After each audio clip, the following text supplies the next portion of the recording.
Tony D and Little Joan in the background, and this is your Screenwriter's Rant on Mercy, starring Chris Pratt and the blonde girl, I don't remember her name, as a cop in the not-too-distant future who is on trial for murder by an AI. There's the AI. Nope, there it is. There's the woman plays the AI, and he has to, make sure he's innocent in 90 minutes, or he'll be dead. Smash like and subscribe. Thank you for smash liking and subscribing. Check out my books. The links are in the description. Comedy horror in South Jersey. It's the Pineys. Books 1 through 18. Available at Amazon.com. Don't forget, Kindle Unlimited is free. So, this is a very time limit driven movie, which I kind of welcome. I mean, it's a bit heavy handed, I'll admit. Double time limits on this movie. It's Mercy. You can experience it in 3D. The big red flag, it's in theaters January 23rd. They don't drop good movies in January, generally speaking. So that's a huge red flag. But let's go over it. So this is the AI, and Chris Pratt is one of the guys who helped develop the Mercy program, the AI that would be absolutely ruthless. And here you have Chris Pratt and the blonde woman, Rebecca something, who introduced the trailer, which is kind of a new thing. And Chris Pratt, his wife is dead, and he has to prove his innocence in 90 minutes, or the AI will kill him. That seems a little harsh, if you ask me. So at his fingertips are all the body cams and CCT cameras, and here the AI says you have to get yourself below 92% guilty, or we execute you in 90 minutes. From the Academy Award winner producer of Oppenheimer comes a not too distant future where the AIs will just kill you if you don't prove you're innocent. So that doesn't sound like a very good system, by the way. So during the movie, time is running out. So first act, Chris Pratt wakes up and the AI has got him. Tells him he's got to prove his innocence in 90 minutes. And he goes through various files, and the time is ticking down. And he was a cop, so his career is very exciting. Meanwhile, outside, there's a bomb headed for the city in a truck. So there's that. So there's double time limits. That's what I mean about double time limits. So he has to prove his innocence in 90 minutes, or the AI will kill him. And then he has to stop the bomb, or the bomb will kill everybody. So a little much. A little much, if you ask me. So the second act is, him going through all the files and seeing his wife has an affair.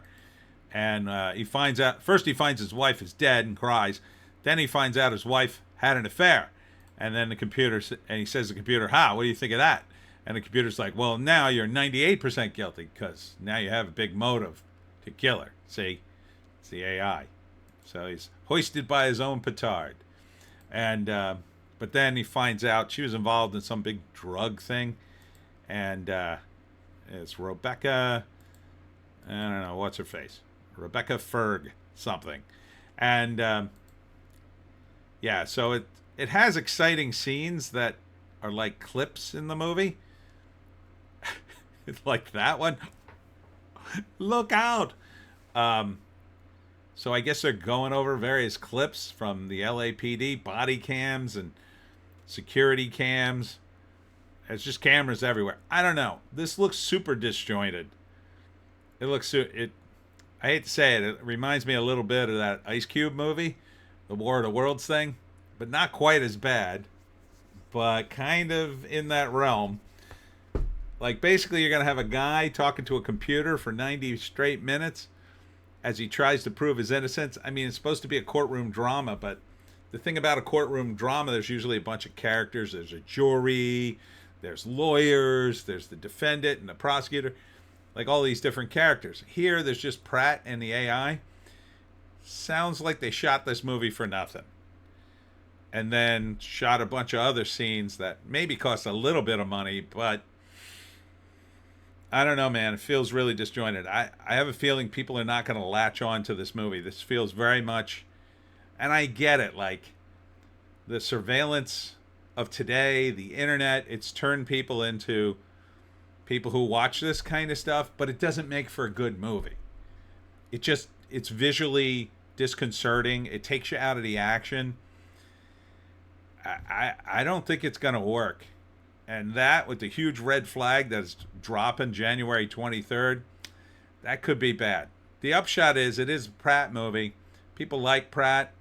He's not an annoying celebrity. So they might go see it just for him, and it might do pretty good for a January release. But I'm not sure who's really going to go to the movies in the dead of winter in January. January 23rd, man, that is the worst time to release a movie. It's really bad. The only thing worse would have been like January 10th, right? January 10th, it's coming out like the week after Christmas. That would be worse. January 23rd, at least people are kind of like, well, I don't have any money after Christmas. I guess I got enough for a movie. Let's go to the movies. I don't know. Movies are so damn expensive. This feels very much like a late Bruce Willis movie. You know what I'm saying? Yeah, Bruce Willis was making all those movies that took place in a not too distant future, and late in his career, and they were just cranking them out. Where he's had the body doubles that walked around and nobody was real. That one, remember that? I forget what it was called. This kind of feels a little bit like that, but they spent some money on it, I think, or not. It's kind of hard to tell. The whole thing looks very disjointed. It's a little too fancy, you know. I don't want to see a whole 90 minutes of like cop show CSI stuff where like Pratt is going through files, and then this stuff, the computer screen keeps coming on, and there's different computer things and files and stuff. Like, I don't want to see that. That doesn't make for a good visual. If he's not there on the street, it's just not going to work. People aren't going to relate to that. We're not at this point where AIs are judging us and having us executed yet. I mean, maybe that's going to happen. I don't know. If it does happen, I bet it's way more efficient than this. I bet the AI just goes, yeah, you're guilty. Of course you're guilty. I'm an AI. I'm 1,000 times smarter than you, human. You are dead. Or they just be like, oh, yeah, you're totally innocent. I figured out all the machinations 10 minutes ago. You can keep talking if you want. So, would I see this? Rebecca. Oh, wait. Let's see. There it is. Rebecca Ferguson. Would I see this? Okay, see, this looks like a real movie here. Run along rooftops and stuff. I guess I would. For Pratt, I would probably check it out on streaming. Feels definitely like a streaming movie. You think I'm going to the movies in the dead of winter? You're out of your mind. I don't care that it's in 3D. What the hell is 3D going to do for me? Most of the movie takes place in a room where Chris Pratt's strapped to a chair. I get it. Some of these scenes are in it too, but it's going to be like flying letters and computer stuff. I don't think you need that for a 3D movie. For that, you want something a little different. So the 3D, not really a draw for me. All right, let's. How does it end? Oh, he goes free, of course. Even though he built the AI. Although it would be quite a switch if he actually dies. The AI executes him and like he's hoisted by his own petard. That would be amazing. But they'll never kill Pratt. Not in a movie. Not like this. All right, what's the name of this thing? I already forgot. Oh, Mercy. Yeah, not a great title. Chris Pratt, Rebecca Ferguson. In the near future, a detective, Chris Pratt, stands on trial accused of murdering his wife. He has 90 minutes to prove his innocence, or the advanced AI judge, Rebecca Ferguson, he once championed before it determines his fate. Oh, no, it's going to execute him. It's going to execute him. Director is Timur, Bekmambetov. Writer, Marco Van Bell. Timur. What did Timur direct? Well, he produced that Ice Cube War of the Worlds movie. Oh, Jesus, dude. Tell me he directed that, too. Tell me he directed that. No, he didn't. Oh, he directed a version of Ben-Hur in 2016. Abe Lincoln, Vampire Hunter. Oh, I don't know about this. Daywatch. Yeah, these aren't great credit. Well, Wanted was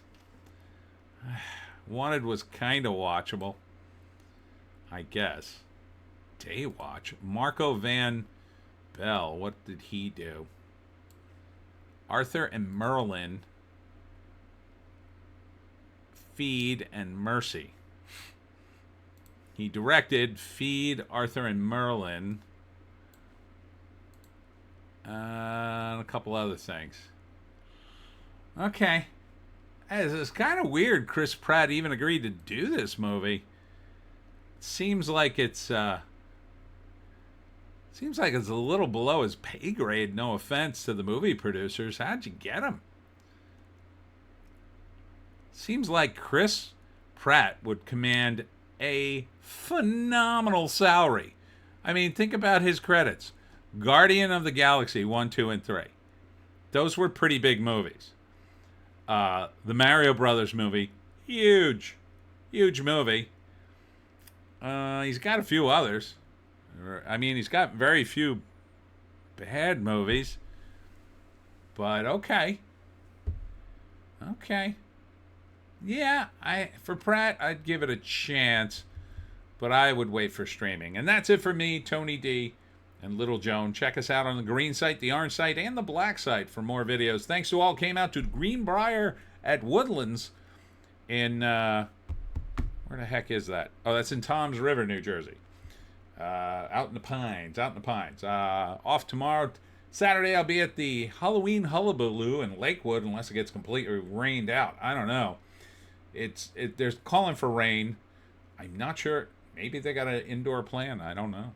I don't know what the plan is for Halloween Hullabaloo. I'll have to check the website. But we'll keep watching the skies. Who knows? A lot of times the rain just goes away. And Sunday, I will be rain or shine at 13th Child Brewery, 3 to 7 for Beers and Fears. They have the brewery, of course, so we'll just go inside. And then a bunch of stuff after that.